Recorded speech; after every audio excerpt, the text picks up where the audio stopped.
morning po mga bayan, welcome sa ating panibagong update rito po sa SLEX TR4 Toll Road 4 no? Dito po sa Package C sa may kalagitnaan po ito mga bayan ng San Pablo at probinsya ng Chaong, Quezon mga bayan.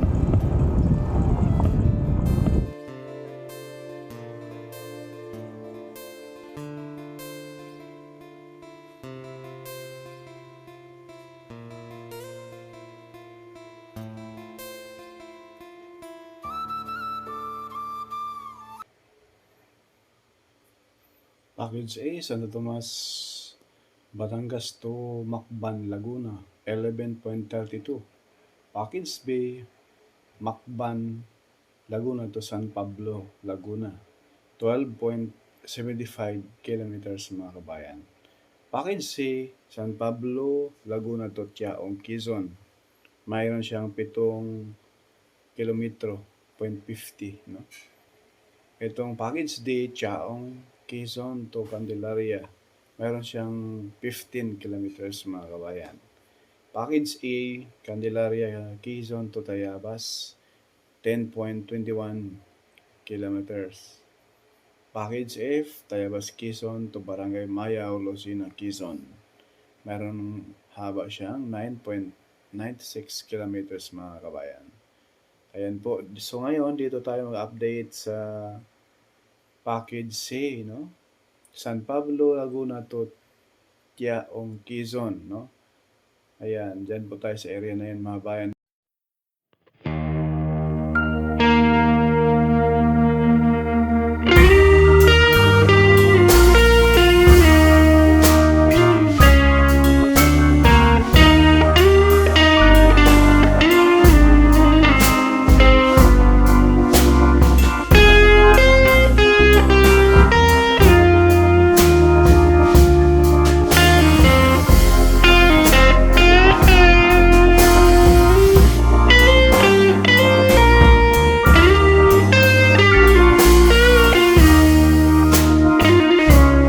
Tayo mga bayan sa kalagitnaan nitong San Pablo at Chaong Interchange mga bayan, na kung saan dyan na po tayo malapit sa palayan kaganina.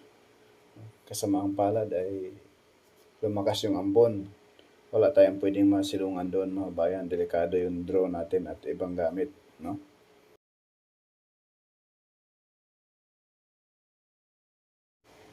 Yan po mga bayan, yung mga sasakyan na masisirayan natin. Yan na po yung SLEX TR3. Yung pakanan papuntang Star Tollway. Yung pakaliwa papuntang South Luzon Expressway, Pakalamba, no? At andyan na po yung toll gate dyan sa unahan na kung saan mayroon na rin pong gumagawa. Hindi po natin sure kung yung ginagawa doon sa bandang Kalamba ay alignment na po dito sa entrance. Ayan po yung entrance. Ito na po yung circle. Yan, circle na po yung itong sa harapan natin mga kabayan. Hindi po natin pwedeng ilayo masyado yung drone. Napakalakas yung hangin. Baka tangayin yung drone natin, hindi na babalik sa atin mga kabayan. Kaya dito lang tayo medyo distansya. At ito naman ang malaking pagsubok. Itong ambon, pasaway. Yan po mga bayan, yung mga sasakyan na yan.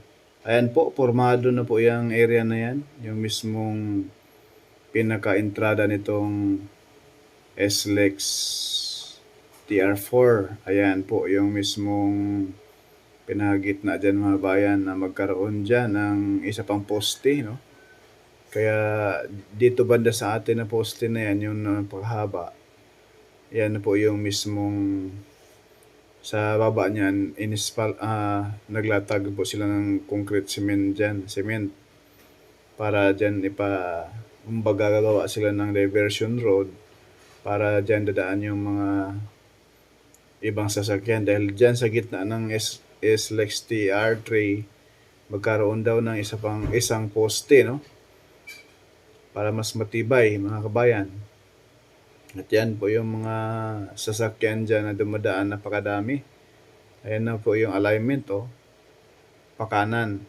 Yung alignment na yan mga bayan sa harapan natin, ready na po yan, lalatagan ng concrete, cement. Kaya wala nang gumagawa ngayon dyan. Ayan o, wala na. And patas na po natin yung ating drone. Hindi pwede makalapit ng husto doon mga bayan. Sa sobrang lakas ng hangin at bukod pa doon sa hangin, may ambon pa. Lumalakas na. Baka madisgrasya. Yan sa kabilang side mga bayan, yan na po yung alignment papasok sa entrance ng SLEX TR4. Ayan, ipakita ko po sa inyo yung mismong toll gate dyan, no? Ayan na po yung toll gate. Pag palabas ka na sa SLEX TR3, papasok ka na ng Kalamba. Sa baba nitong toll gate mga bayan, mayroon na yung ginagawa dyan. Hindi po natin sure kung kasama na po yan dito sa mismong entrada ng SLEX TR4.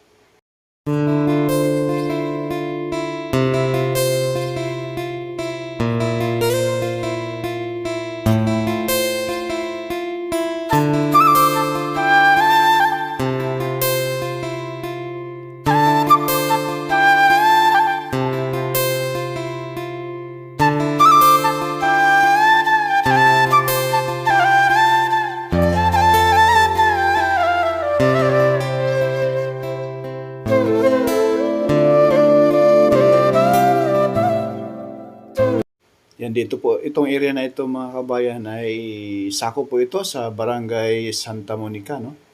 San Pablo City, Laguna. Dito po mga kabayan ay pinaspasan na po rito ang paggawa dahil dito sa area ng Barangay Santa Monica, San Miguel at Karatig Barangay rito ay ito na lamang na hindi pa na lagyan ng tulay.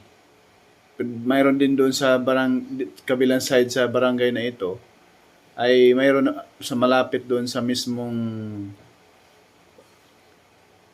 San Pablo Interchange sa may Barangay San Miguel, mayroon na rin doon mismong concrete box culvert. Tapos na, no?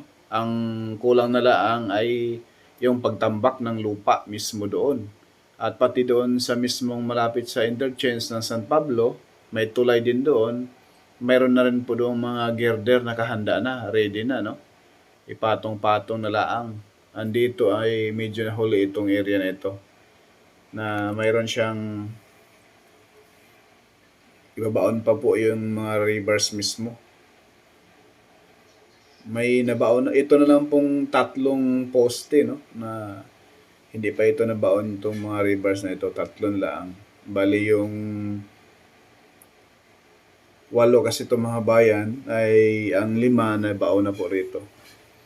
Malaking ilog din po rito sa area, kaya tulay na kailangan, hindi na kailangan yung concrete box culvert. Yung mga ganong concrete box culvert mga bayan, ginagamit laang iyon sa mga walang ilog na doon lolusot yung mga diversion ay yung mga maliliit na mga kalsada papasok sa mga barangay rito sa loob ng San Pablo, no? Sa mga kabahayan. Dito sa palibot nitong SLEX TR4 mga bayan, maraming mga puno dyan, no? May mga barangay dyan sa mga looban, no? Mga sitio. Kaya may mga maliliit na mga daanan dyan papasok at ginawaan po ng SLEX TR4 ng mga concrete box culvert. Ayan po dito sa harapan natin. Kahit gabi po rito mga bayan may gawa, may trabaho. Dahil kanina dyan sa baba, nilapitan natin, may mga sila, may mga ilaw. Ito po yung baba, kuha natin.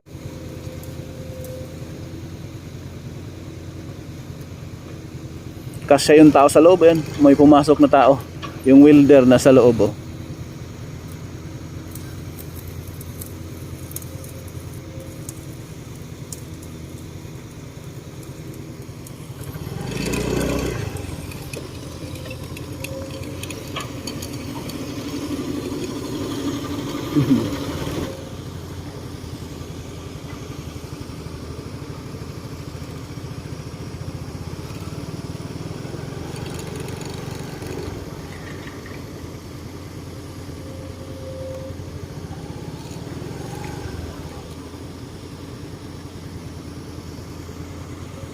nabaon na po yung ano, yung isang, may isang poste pa dyan. Bali, apat palang poste na yan gagawin.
Yun na po muna mga bayan sa ating update ngayong araw Huwebes. Sana po ay wag po tayo mag-skip sa ads. Malaking tulong na po yan mga bayan sa ating transportation, no?